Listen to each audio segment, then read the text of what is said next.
Hello and welcome. My name is Eamonn O'Keeffe. I'm a historian and research fellow based at the University of Cambridge, and I'm pleased to welcome you today to this panel discussion being filmed in the heart of London at the National Army Museum. Today's roundtable is part of a series of talks and events being held by the museum to mark the 250th anniversary of the battles of Lexington and Concord and the beginning of the American War of Independence in April 1775. Of course, in July the following year, the Continental Congress would announce the creation of the United States. But if American independence had been declared, it had not yet been won.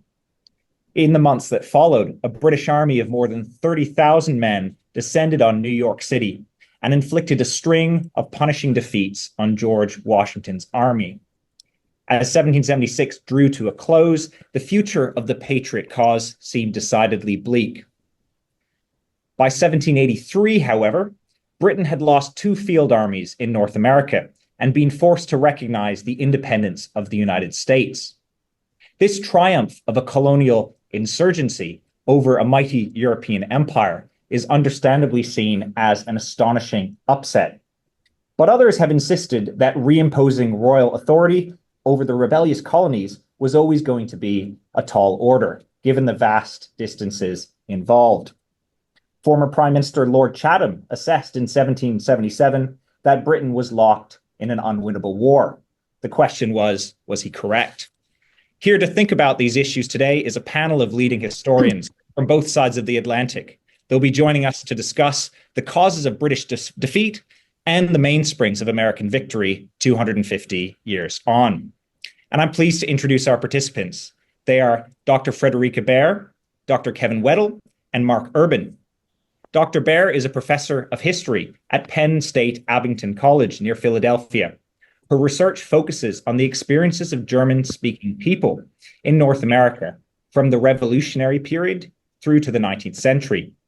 Her recent book, entitled Hessians, German Soldiers in the American Revolutionary War, has won the Society of the Cincinnati Book Prize and the American Revolution Roundtable of Philadelphia Award.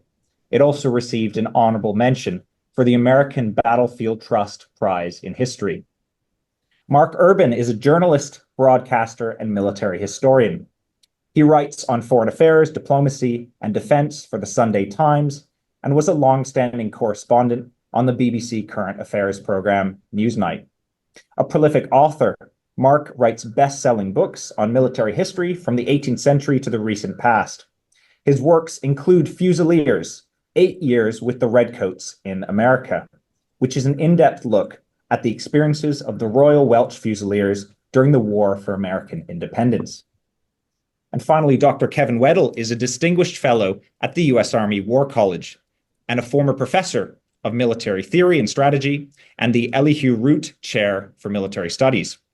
He is a retired Army colonel and a veteran of Operations Desert Shield and Desert Storm, as well as Operation Enduring Freedom. His book on the Revolutionary War's Saratoga campaign, entitled The Complete Victory, has won the Gilder Lehrman Prize of Military History, the Francis Tavern Museum Book Award, and the Society of the Cincinnati Prize.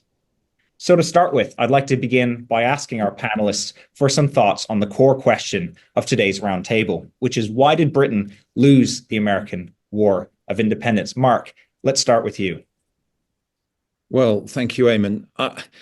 Sometimes when I'm flying over the eastern seaboard of the US, I peer out the window and you maybe get a marvelous view of the Hudson Valley or of the Chesapeake. And I think to myself, what on earth did we think we were doing, sending a few thousand men here or there in this vast country? How on earth did we ever think that we were going to have a victory in this place? Well, of course, the truth is, although the armies were small and the country was vast, the places of value to those who were in rebellion against King George III were also relatively few in number compared to today. In other words, the key points, the sort of decisive geography of the country was much less extensive than it is now.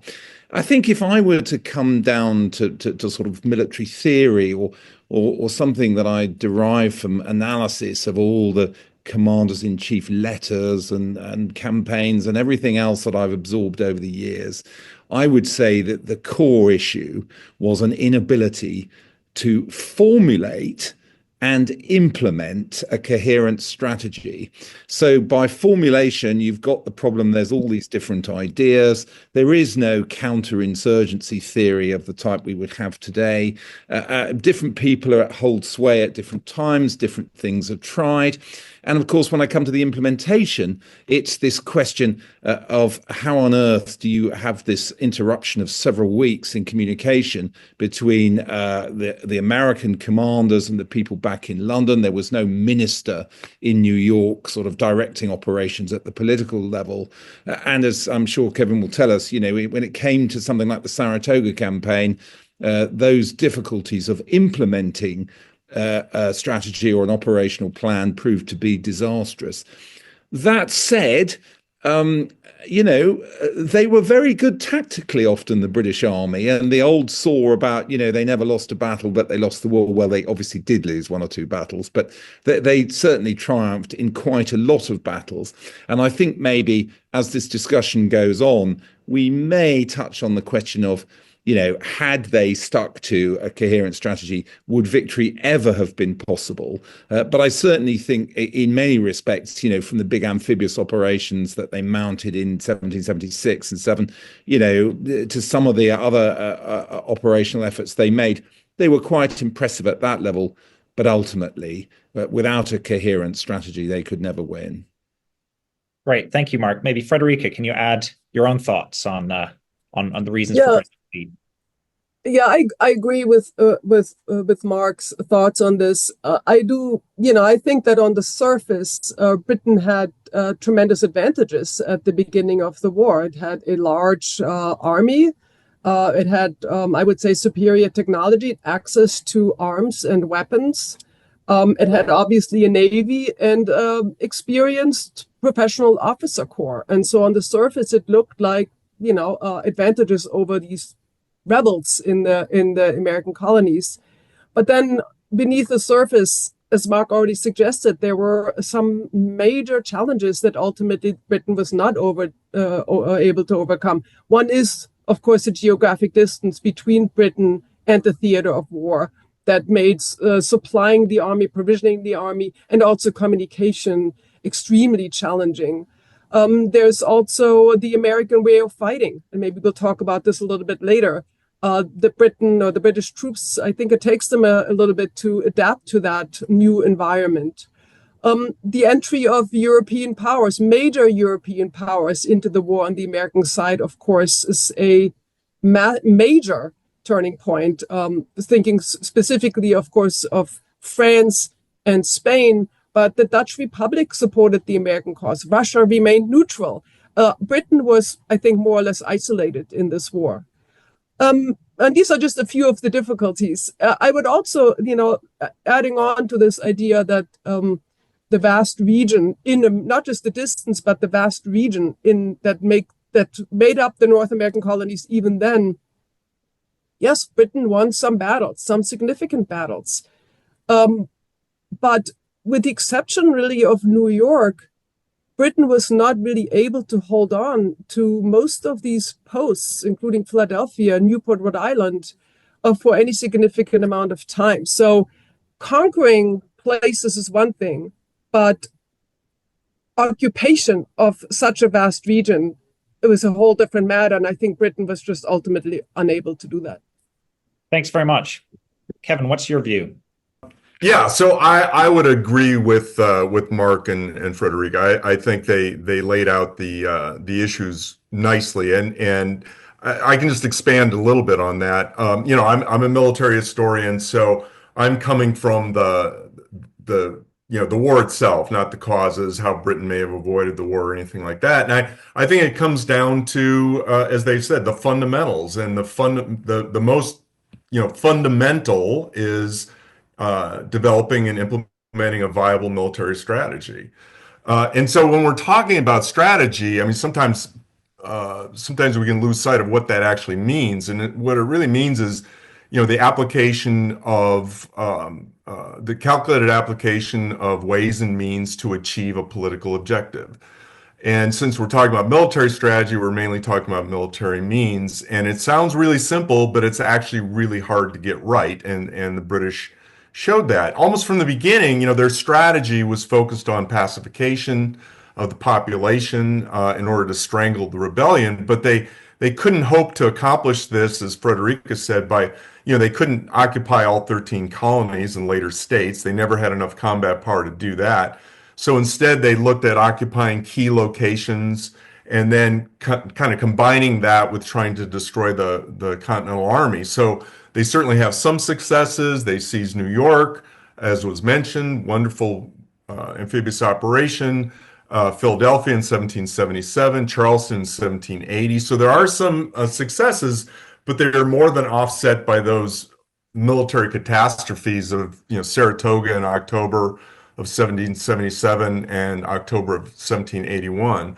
So just to get a quick look of a little vignette on why they had so many problems. If you just look at 1777, after those stunning American twin victories at Trenton and Princeton in late December 76 and early 77, they tried to put together a new military strategy for 1777 that would win the war once and for all. And so you have the British Commander-in-Chief, General Howe. He offers up one plan. Lieutenant General John Burgoyne offers up a totally different plan.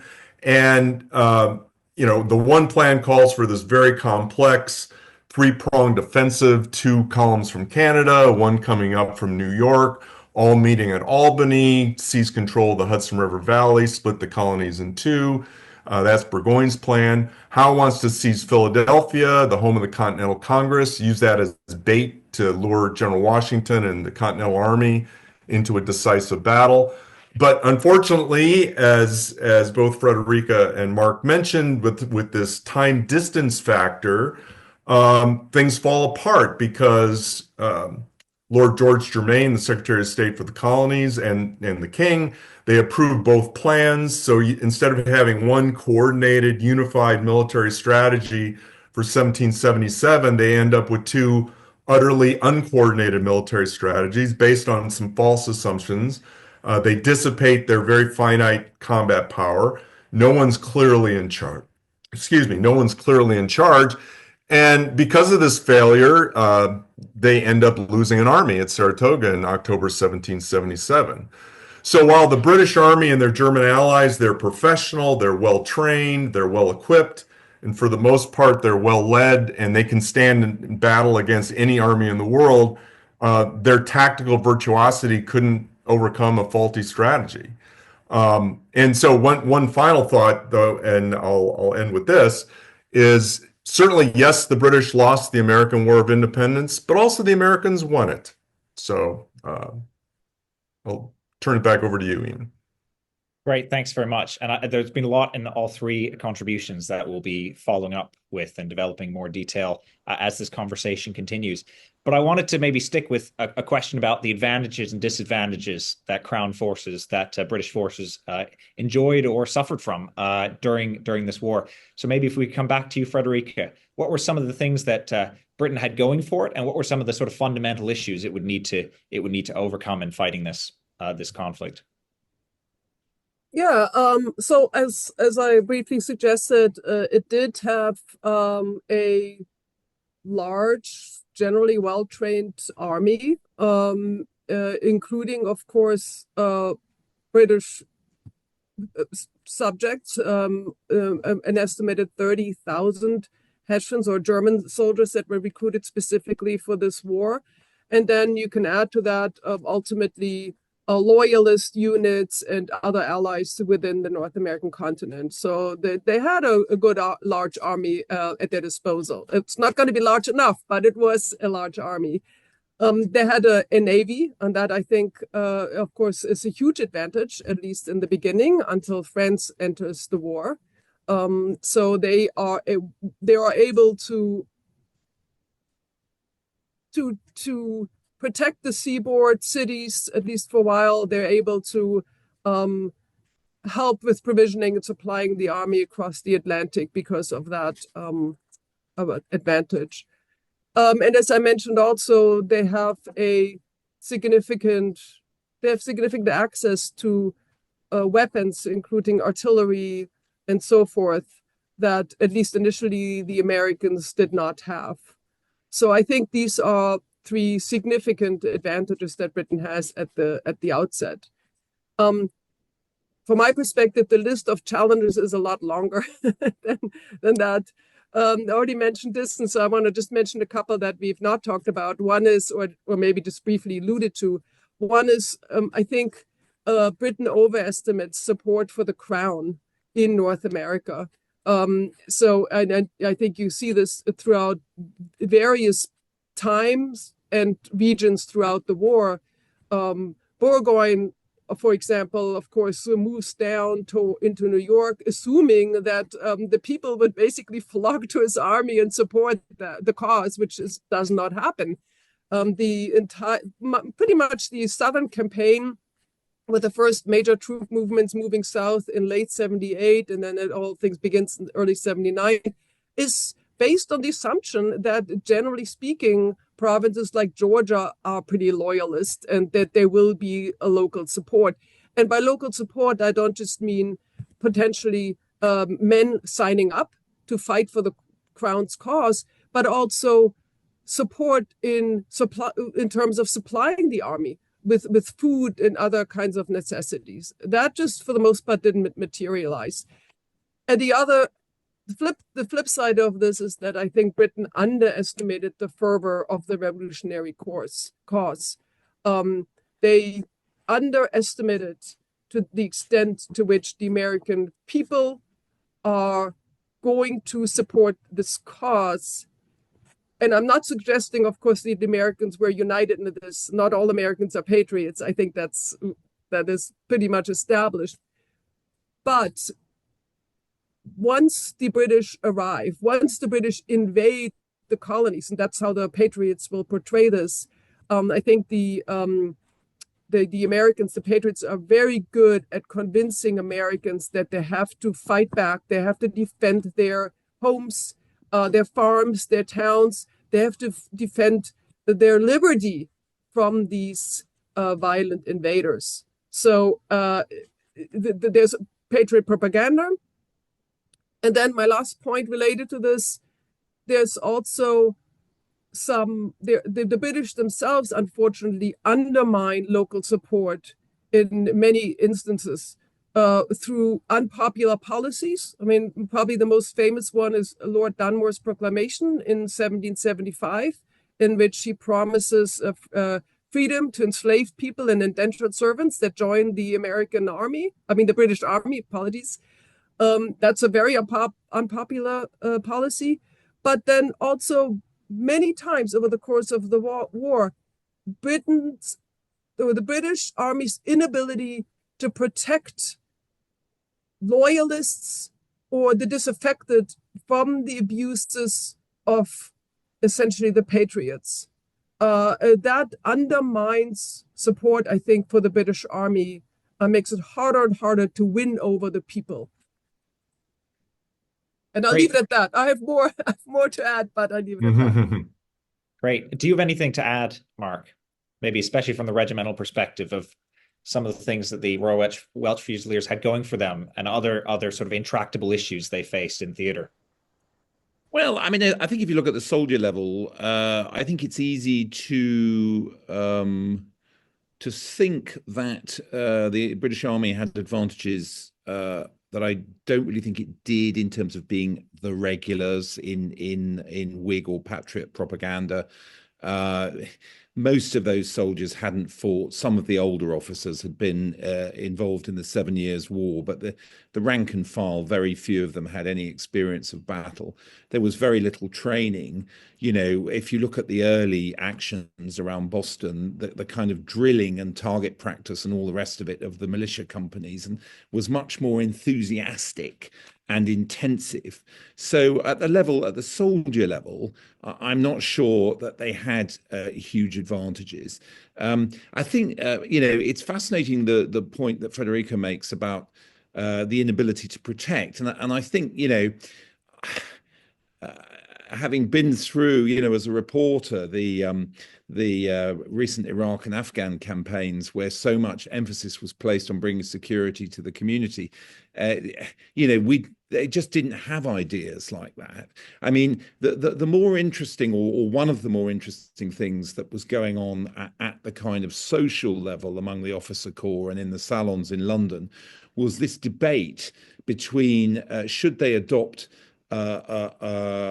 campaign tactics of devastation, which some even referred to as a Scottish option. In other words, what was done in Scotland after the 1745 rebellion, which was an aggressive strategy, against Highland culture, of depopulation, and all sorts of other extreme measures, or whether they should be much more conciliatory and not use those sorts of methods.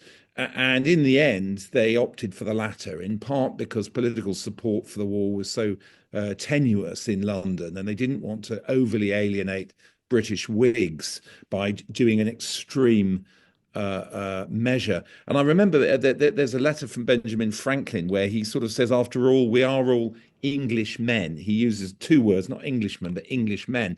And I think also the cultural similarities between themselves and the colonists meant that a lot of British officers and sergeants and all the rest of it were unwilling to use those sorts of extreme measures of devastation.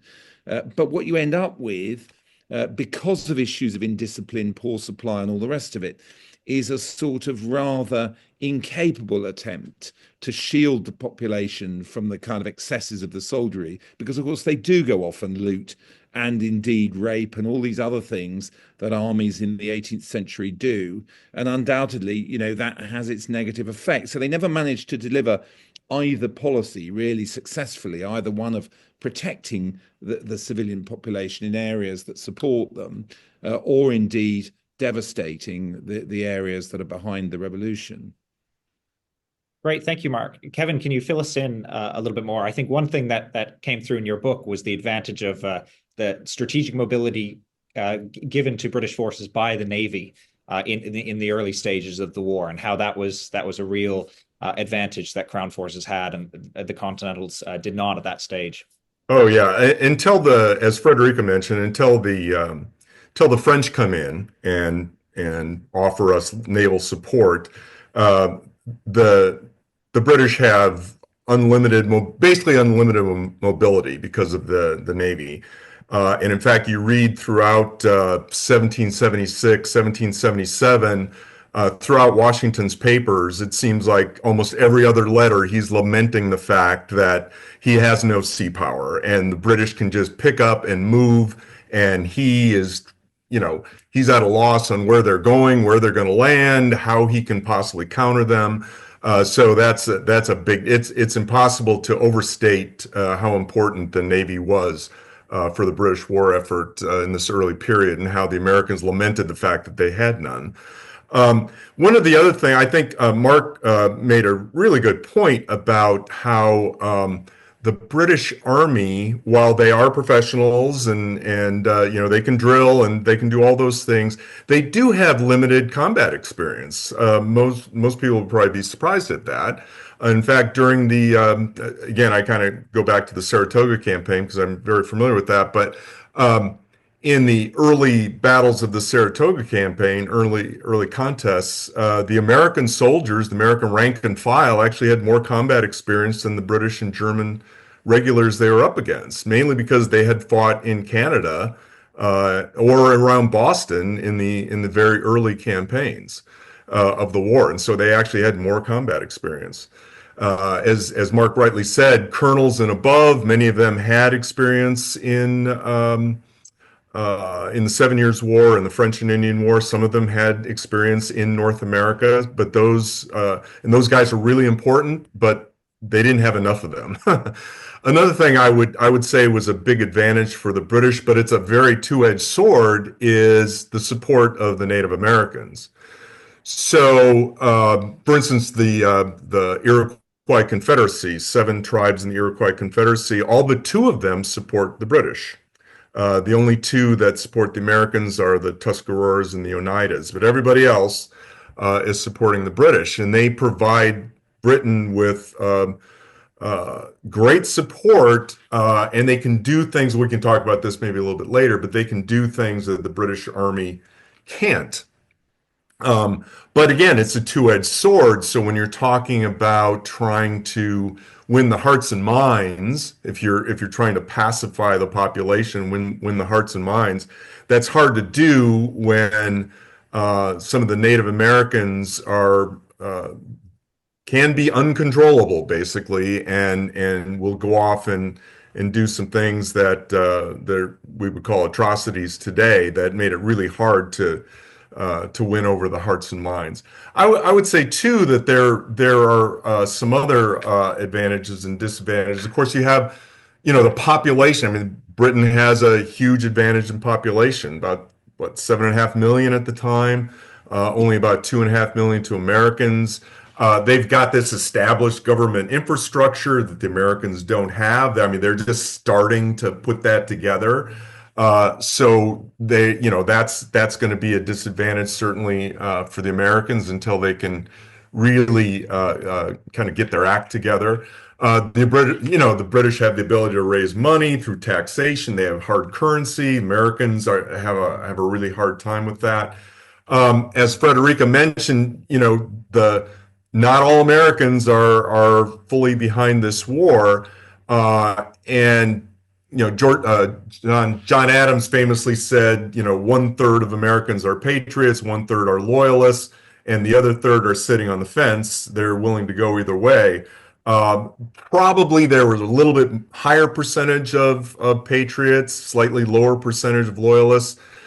So there is an advantage there for the British if they can take advantage of that. But again, they as Frederica mentioned so well, they place too much trust, I think, in the fact that the loyalists are out there just waiting to come out of the woodwork to help out. As she said, when one of Burgoyne's big assumptions was there'd be this huge upswell or groundswell of loyalist support. And so consequently, he left Canada without enough logistics support, thinking that he'd be able to get that from the loyalists in upstate New York. And of course, he doesn't get that. Disadvantages that the British have. We talked about distances, and when you're talking about 3,000 plus miles, 6 weeks to get a message one way from London. And so if you want to get a reply and you're trying to micromanage the strategy from London, it makes it very, very difficult to do. Just the very challenging political and military objective. It's hard. And they just simply don't have the combat power to, again, pacify the entire 13 colonies. So they're going to have to do something else. They're going to have to put together some other kind of military strategy to do that. And not only that 3,000 miles, but also just the geography of the United States, or the colonies, and then the new United States. This isn't the plains of Europe. So the soldiers, the professional soldiers who had experience in the 7 Years' War, sometimes that just doesn't translate very well. There's a lot of it is wilderness. There's not much infrastructure, just a few small towns and cities, very few vital urban centers, very poor road net. The distances are vast. So that's a huge challenge. So I think Mark and Frederica laid it out very nicely. Lot of challenges. They do have some good advantages, but it's going to be a very difficult mission for them. Can I just chip in, Eamon? I'll make this point as quickly as I can. In all these factors that we're weighing up, you've got a very odd and paradoxical thing about British military leadership. Given the inability that Kevin and Frederica described to actually have detailed operational control from London, they have a great deal of autonomy. And the sort of bitter irony is that the great tactical generals, Burgoyne and Cornwallis, who are very aggressive, are the ones who are admired by their soldiers and go charging off, both of them losing their armies, going well inland, away from the support of the fleet. And probably the best strategic general, who was Henry Clinton, who sits in New York, and his idea for winning the war is what one officer in his letter home describes derisively as tobacco raids. That is coastal raiding, making the enemy weak everywhere because they never know where you're going to land, and destroy their goods, etc., etc. A tactic which we know was pretty successful in the War of 1812. We won't argue as to whether or not which side won, but Britain certainly avoided losing its armies in the War of 1812 in the way that happened at Saratoga and Yorktown. And that's the sort of bitter paradox, in a way, that the very good tactical generals who the troops worship proved to be disastrous to the cause. And the careful strategic guy, Clinton, who's probably got the best idea of how to win, and that does come close to the strategy of devastation, I think, of just harming the colonies economically the whole time, is the one who ends up earning the contempt of many of the officers and soldiers. Great. May I add a couple of thoughts to this? Sure. Kevin made a really great point about Native American allies, and he also pointed out that this is a two-edged sword, and from the records that I've read, authored by German participants of the war, you see many complaints about or mistrust of Native American allies, that they are unpredictable, violent, and they're never sure if we're dealing with actually allies or potentially enemy. And I think, yeah, Burgoyne struggled with managing those allies. On one hand, the British want to take advantage of sort of the ferocity of these men, and how that they were able to strike fear in the hearts of the enemy. But at the same time, he also wants them to practice restraint and to not go after people, not scalping, for example, and those kind of things. And that is really challenging to do. And you after the murder of Jane McCrae during that time period, during the Burgoyne campaign, I think that becomes really clear. And the Patriots use that, of course, to their advantage. Related to this also, there are still large Native American communities in the North, in Canada, and also to some extent in places like West Florida. But in the mid-Atlantic colonies, the British really cannot count on Native American allies in any significant numbers. They're just no longer there. So I just wanted to point that out. One minor addition, perhaps, to Mark's thoughts on Henry Clinton. Henry Clinton also complains repeatedly, especially after many troops from New York sail south. He complains repeatedly that he just doesn't have enough men in New York to launch any kind of major campaign. So I think to some extent what he's doing, this raiding, is because he can't really do anything major with the army that he has left. Yeah. Kevin, do you want to join in? Yeah. I think those are all great points. And Frederica's point about the Indians, her addition. Even the British soldiers too. You read the British accounts of British soldiers trying to deal with the Native Americans, and they have the exact same feeling as the Germans. I mean, they distrust them. They really don't want to work with them. They'd much rather not. But it was mainly the commanders who wanted the Indian allies.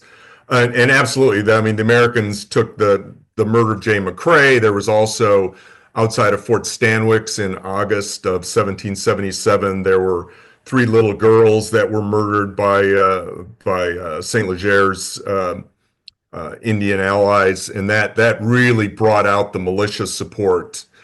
So it was definitely a two-edged sword. When we talk about a little bit later, we can talk about the advantages of having the Indians, though, because they were an advantage in many ways.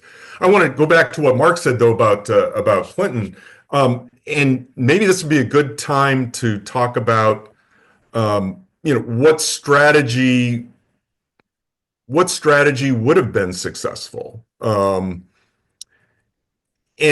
to me, I guess I would disagree a little bit with Mark on that. Maybe we can get a good discussion going here on that. I really think I think the person with the best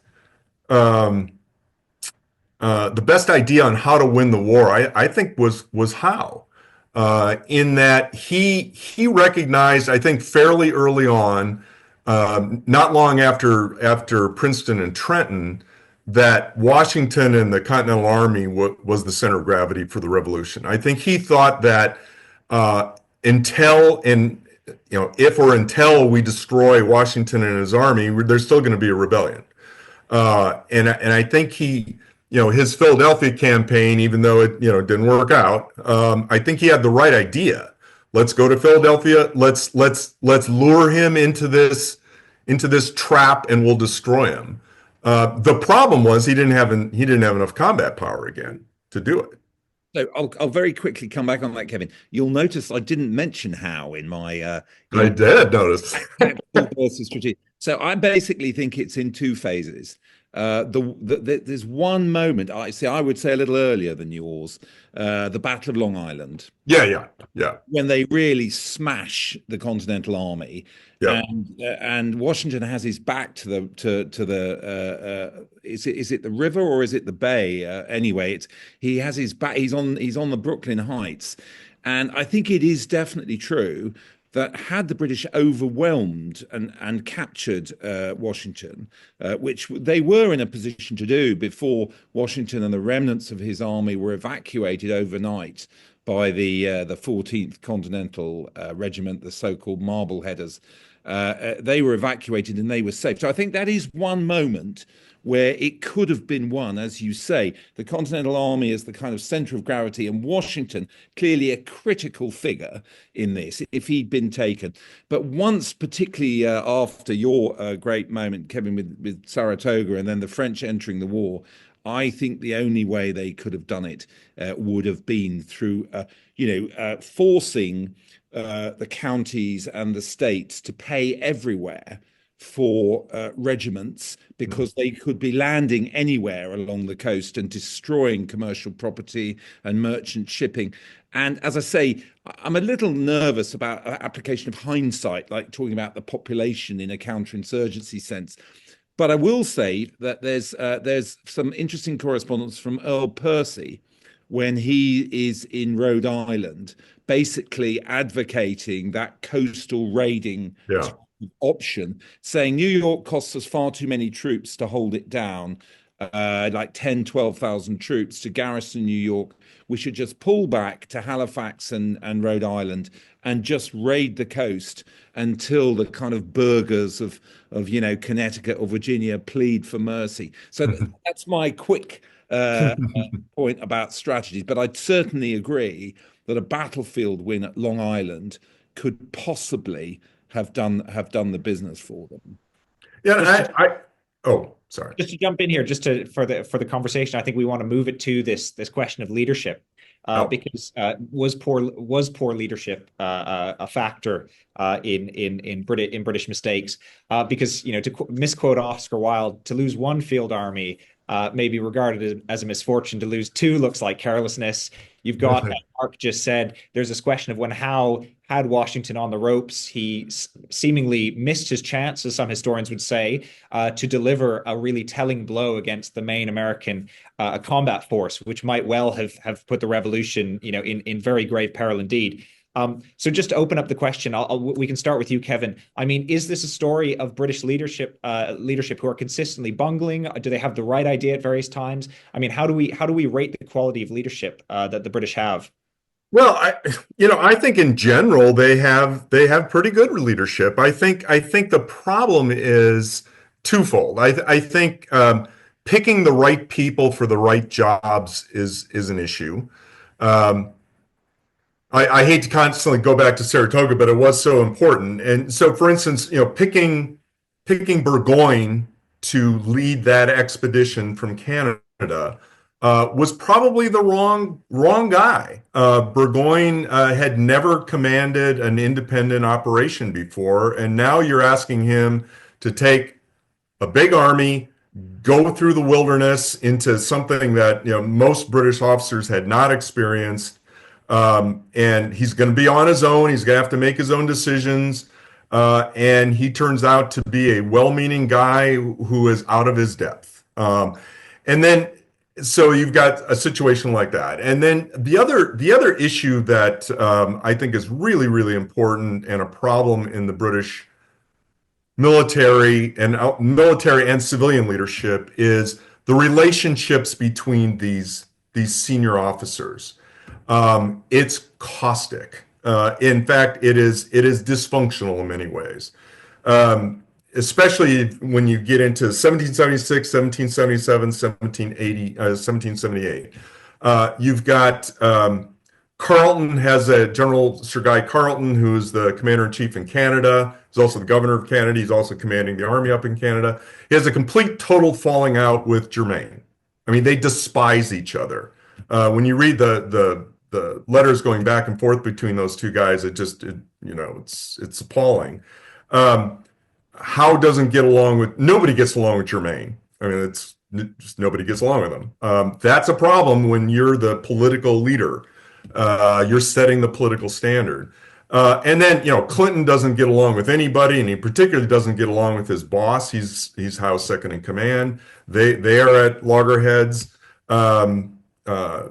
So you have all of these relationship issues, I think, that are going to hamper British leadership. And that's not to say that the Americans don't have problems. The Americans do have problems. They have relationship problems. They have problems with commanders. I can think of, Arthur Sinclair, Charles Lee, Gates has some issues. So you have Americans who have problems too, but the Americans are able to overcome those problems in many ways the British are not able to. Right. Thanks. I want to turn, Frederica, to ask you about your views on the quality of leadership. Were these the right men at the right time, or out of their depth? Maybe especially thinking about the German leadership, either on a senior or more junior sort of regimental or company ladder. Tell us about the leaders you've encountered in your research. Well, first, I agree with everything Kevin said, and from when I think of British leadership, I think especially of Burgoyne and Howe and their dislike of each other, and also that they are jealous of each other and have different agendas, which is it's just terrible to pair them up and expect them to, so the personalities are problematic, as Kevin pointed out. German leadership. We have some very experienced officers that are part of the corps that goes to North America. There are some officers that had been in British service before. There are a number of officers and soldiers that had fought in the 7 Years' War, and of course in the European theater. To my knowledge, not a single German soldier or officer had ever been in North America before. So this is new. It's new to many British troops as well, but this is certainly new for these soldiers, not to mention the linguistic barriers. Very few soldiers, and including officers, knew English when the war started. So that created some issues. I would say I don't think there are major tensions and problems between British leadership, and British officers will always be in charge. That's important to mention. And German officers, but the records do reveal frustration with British command, inability to understand the bigger picture, and also in some cases some jealousies in terms of maybe British officers or British units being assigned for certain kind of tasks or expeditions, and Germans being left out, in essence, not given the same opportunities for earning military glory or even advancing military careers. You definitely see that. And I know, I think Burgoyne said when he was called back to England and explained what happened, I think he said something along the lines, had my force been all British, things maybe had ended up differently. I think that's unfair. I think, if anything, the German troops added to, obviously, what the British were trying to do. But yes, the language barrier, unfamiliarity with the terrain, the climate is a major issue as well in this war, did make it difficult, I think, for German officers, junior and senior, to really be utilized in the way perhaps they could have been utilized in a European war. One thing I wanted to just quickly also add from a German perspective, and there's German records quite frequently mention or reflect on missed opportunities, especially obviously as the war drags on, and then it becomes pretty clear that this will not work out well for the British. Germans will comment on the fact that the British had opportunities to defeat the Continental Army in particular and end the war. Brooklyn Heights is one example, but also Brandywine is an example where at least German soldiers feel like, why didn't we pursue the Americans after this? There are good reasons why the British didn't do that, but from a German perspective, it's a really frustrating, from their perspective, leniency almost, letting the enemy get away over and over again when this could have been ended early. I would say Germans generally are amongst, maybe we could call them hardliners. They just don't understand why the British are not going after the enemy with more decisively and with greater force. Well, I think let's move on now to think about the tactics, and maybe this can feed in. We can think about why the British weren't aggressive as some would have liked or had hoped in this part of the discussion. But because there's a sense of the tactics and the climate, as Frederica said, being very different, the wilderness, the landscape being different, and something the British need to adapt to. There's a one stereotypical view of kind of British soldiers being very hidebound, inflexible, marching in tightly packed formations in bright red coats and getting shot at by Americans behind trees. And historians have been very keen to disrupt that and say that actually British and German soldiers were a lot more adaptable than that. Having said that, there's also a question of, clearly these were challenges that the Crown forces were struggling to overcome and Americans were more familiar with. Maybe, Mark, can you give us some insight onto the tactical issues, the climate issues, the struggle to adapt to a new environment that the British faced? Yeah, look, climate, of course, it's important, both, I think, particularly in the southern campaigns, where that sort of heat, can lay a man low if he's not, properly watered. And then the question, where do you get clean water? All those things, those become real issues, and supply, inland in the Carolinas or Virginia. It's all really important. I think, in a way, the tactical lesson that comes home to them pretty quickly, and this is Howe's greatest contribution, where I would agree with Kevin in terms of the tactical stuff and getting the army to think differently. He is a veteran of the earlier war, the French and Indian War, or 7 Years' War, as we'd call it. And he wants to get everybody acting more like what was called at the time light infantry.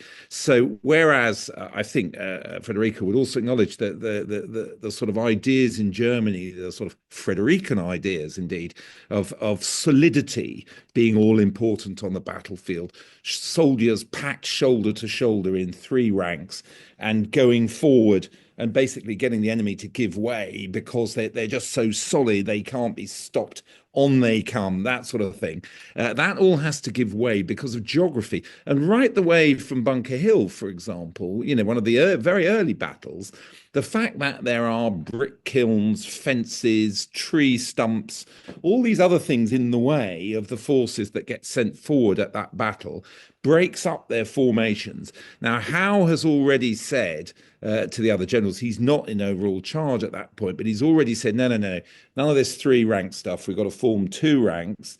They didn't have enough men anyway to cover the kind of frontages they wanted with three.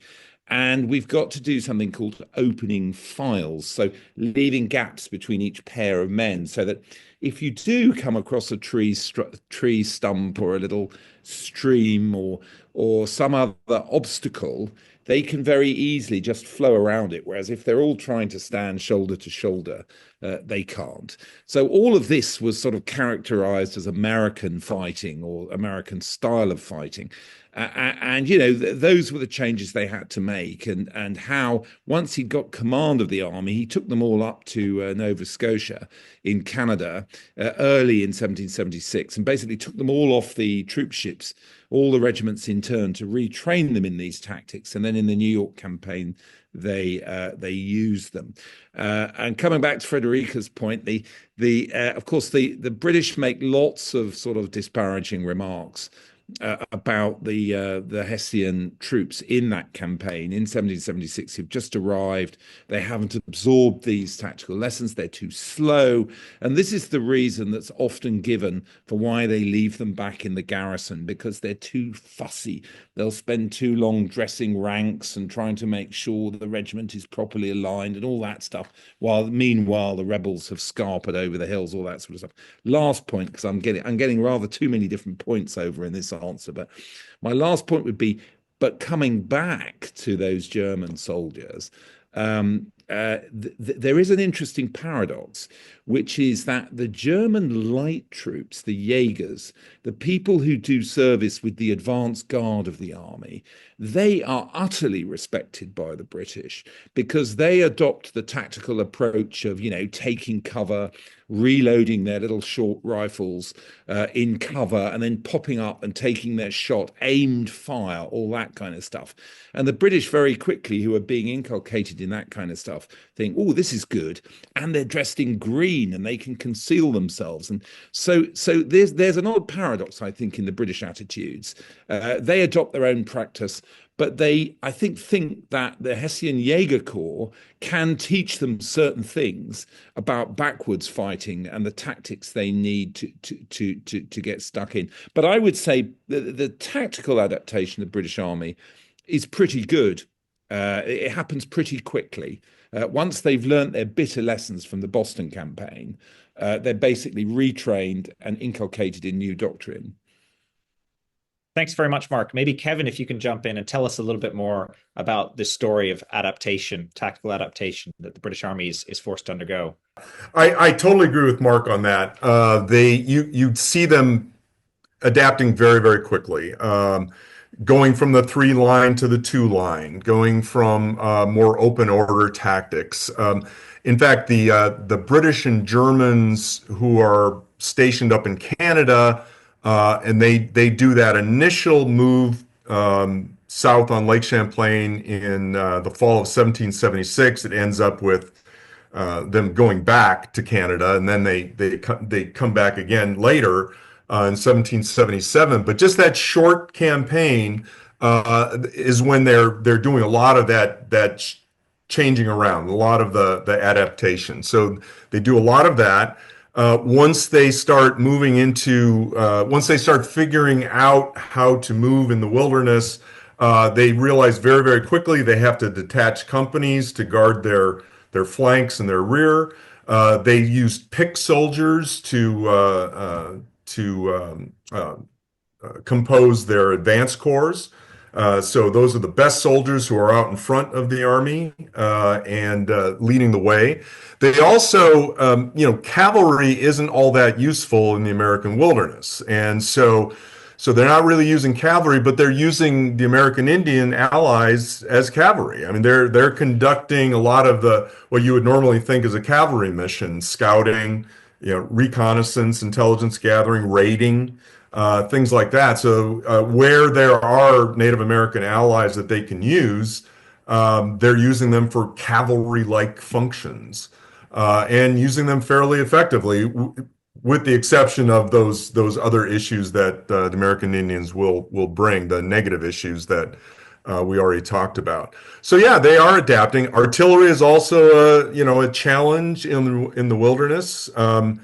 and it's less effective in the wilderness. So it's not as effective as they'll find on the plains of Europe. But again, the artillerymen will adapt to the new realities as well. And so, yeah, they do a really good job, I think, tactically dealing with the climate, dealing with the realities of the wilderness, the poor roads, all that stuff. They do pretty well when it comes to that.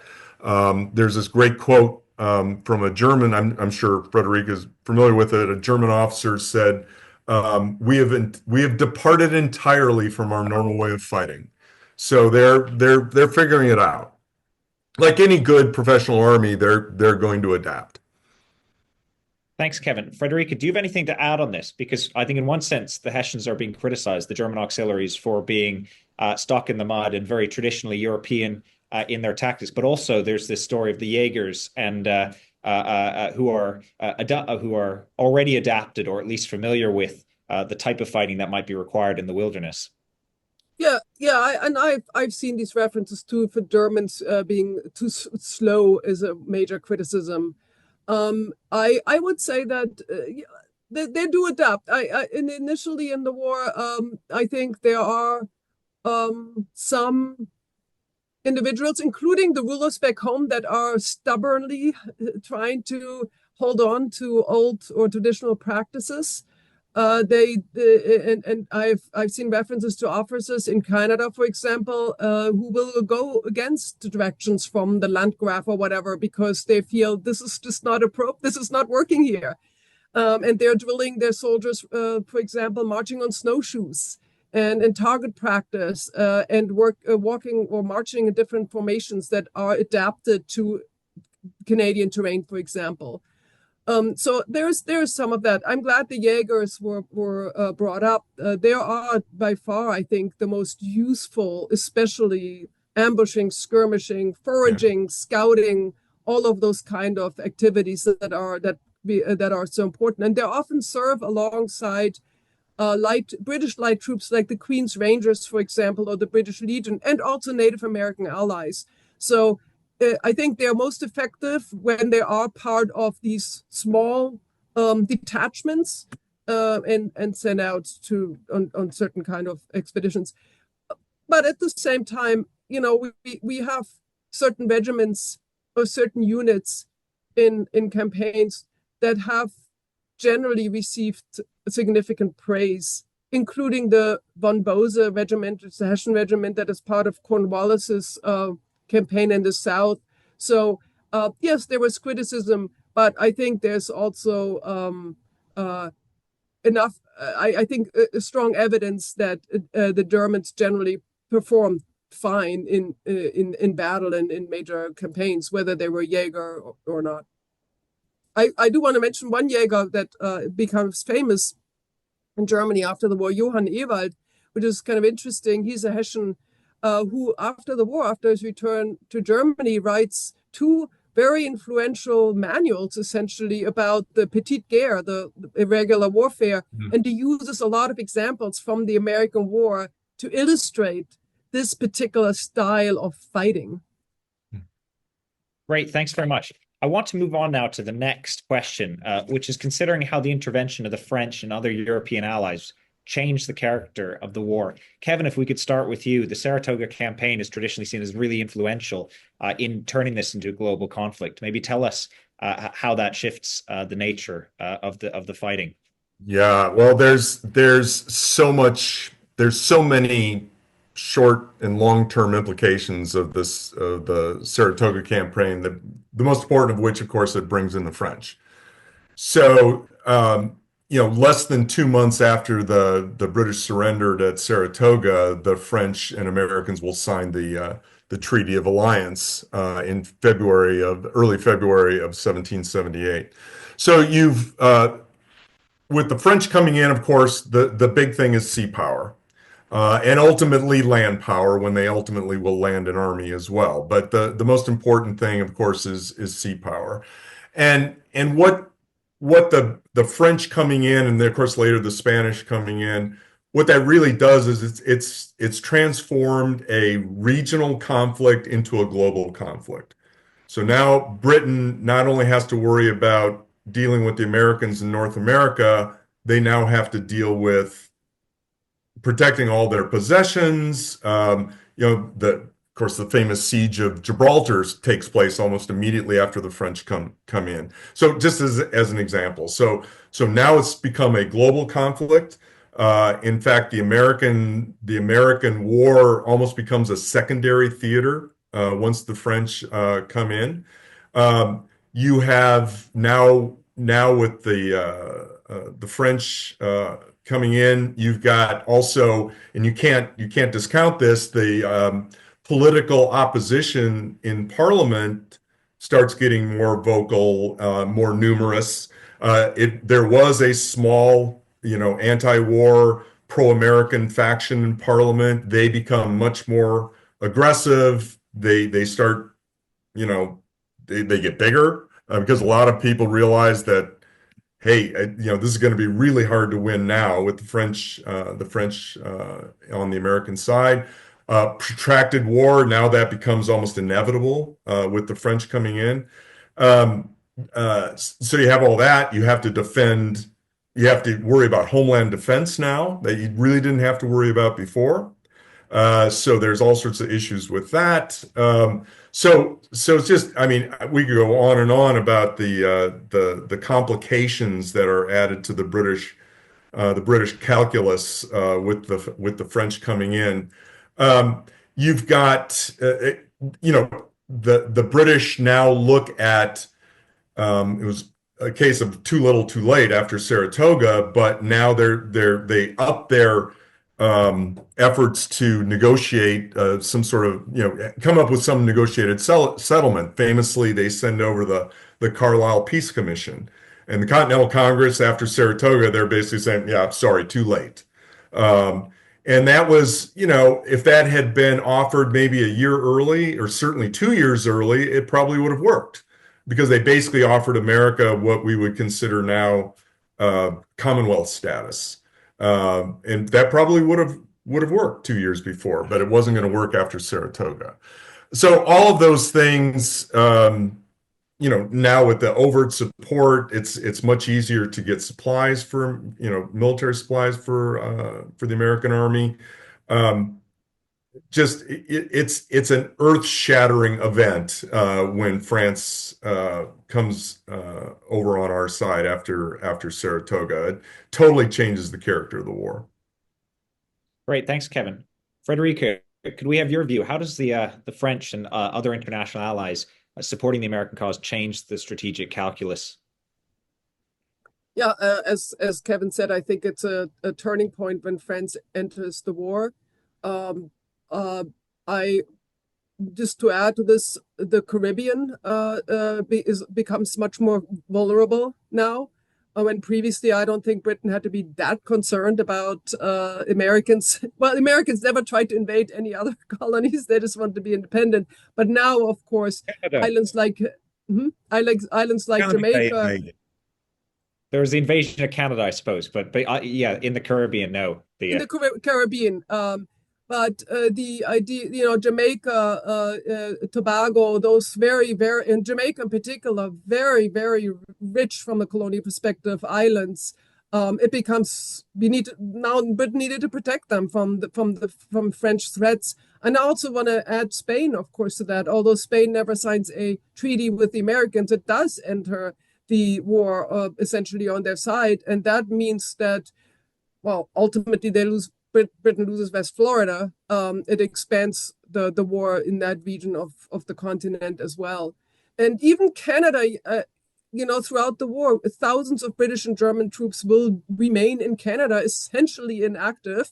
That part of the reason is, too, that there is always this fear now that France might be landing on Canada's shores and maybe trying to take it back. So it does change. It diverts resources to other places, including Europe, of course.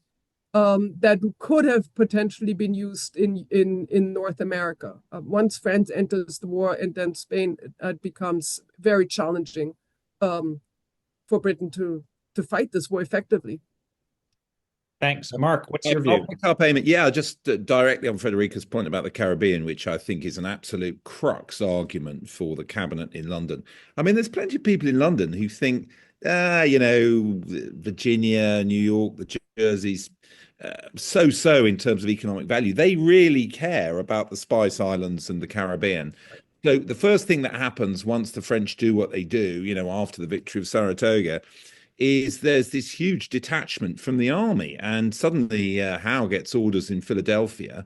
I think it's 10,000 soldiers. It's about 40% of everything he's got there, so it has to go to the Caribbean. This at the beginning of 1778, they think, oh, we've got to make this huge detachment. Now that, of course, then makes their position in Philadelphia untenable. So he has to give up Philadelphia, which then has a sort of feedback effect in terms of the wider political undermining of the British position in North America. They've expended all this effort in taking Philadelphia, and then they have to give it up. And the Continental Congress can come back. It's humiliating to the British having to give up Philadelphia. So that happens. The only other point I would make, Kevin is absolutely right, it becomes a global onslaught on British interests. The Dutch, the French, the Spanish, they can all help themselves.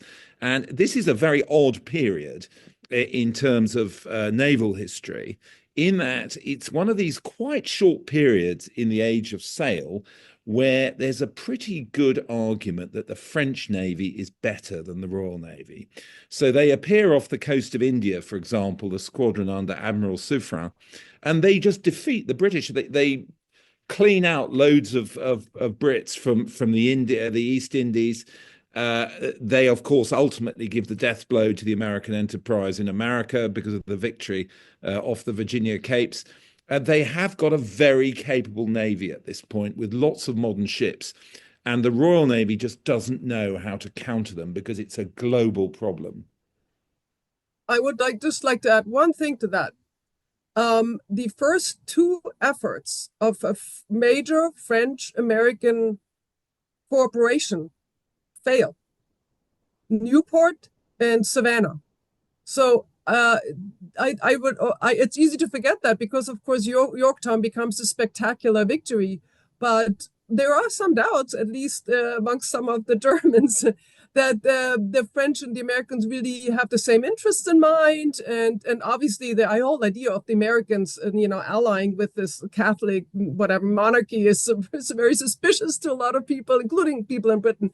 So, but I do want to mention that the first two really significant efforts, including the French Navy, don't work out very well for them. No, it's a fair point. That's a great point. I just wanted to now think about, to close the discussion. I mean, we've been talking a lot about the challenges facing the British. But as Kevin said, I mean, this is a war that the British lose, but very much also a war that the Americans win. They're able to hold on and inflict really significant strategic blows, either by themselves or with working in close cooperation with the French. Kevin, can I start with you? Tell me about, as you say, I mean, this is a fight of a colonial insurgency against an established government with significant taxing powers, with a standing army, and the American patriots are having to really repair the plane while it's in the air. How are they able to sustain what is an army over such a very long period while facing so many challenges of their own? Yeah, I think I would, when I think of how the Americans ended up winning it. I think of three things, and I think resilience, strategy, and leadership. So strategy and leadership kind of go hand in hand, but resilience, it really it always amazes me when I'm studying the American Revolution and I see, the Americans get kicked in the head and they bounce back. I mean, it's just really amazing how they're able to bounce back from all of these defeats, especially early on, as Mark laid out so nicely, those early campaigns.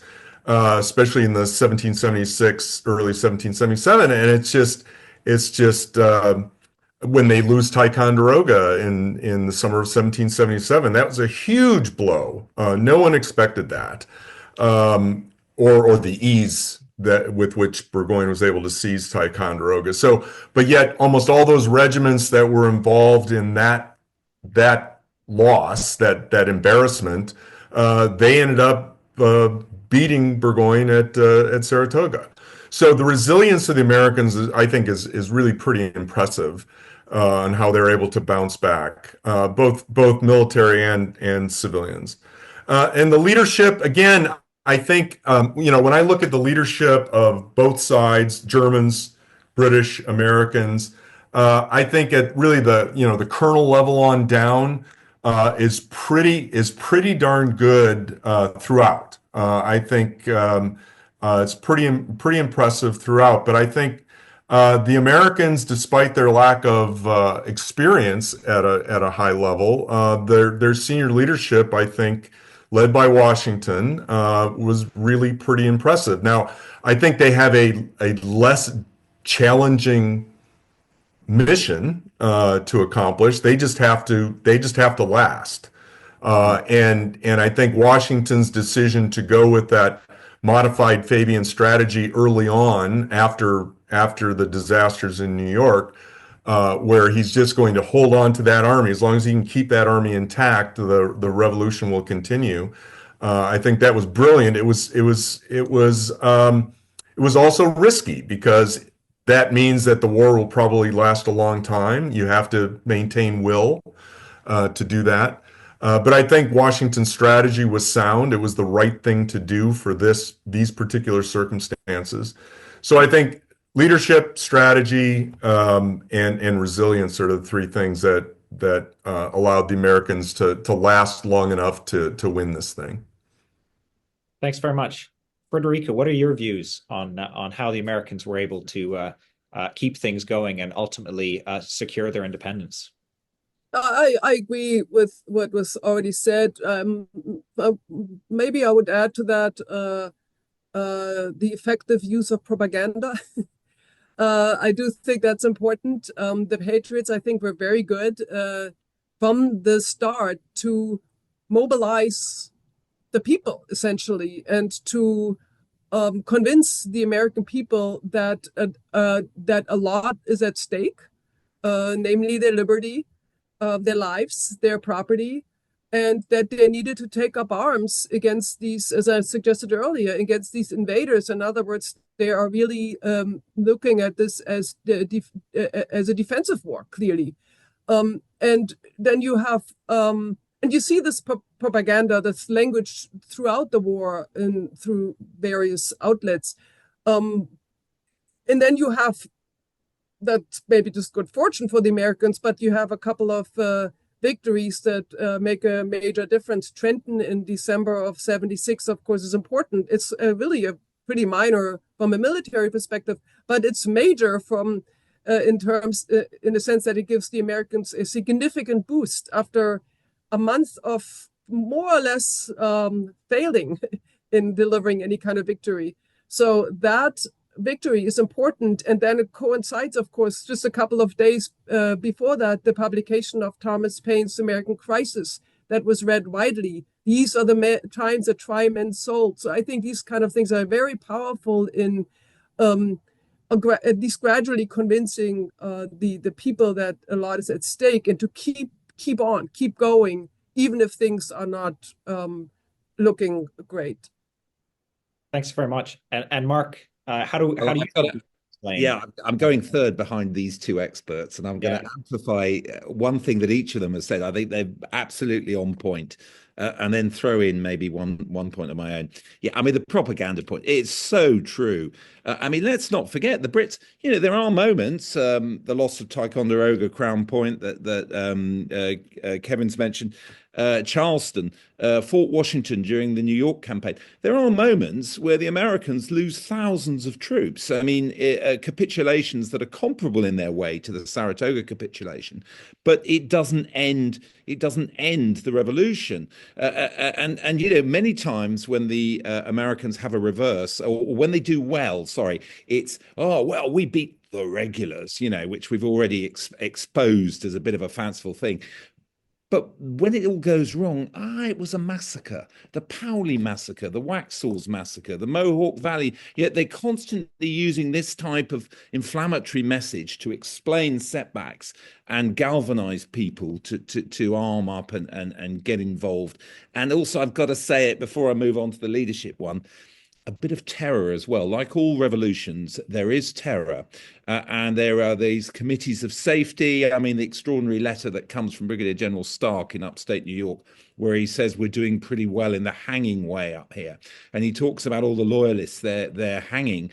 So there's quite a bit of that going on as well. People are afraid, for example, to help escaped prisoners from the Saratoga campaign, where they're trying to get back towards New York because they know they could be executed for that. So there's that aspect of it, which is all very important, I think, that Frederica, leadership. Now, Americans have unity of command, and we've talked about the faults of British leadership, these rival egos, all exploiting the fact that messages take ages to come from London.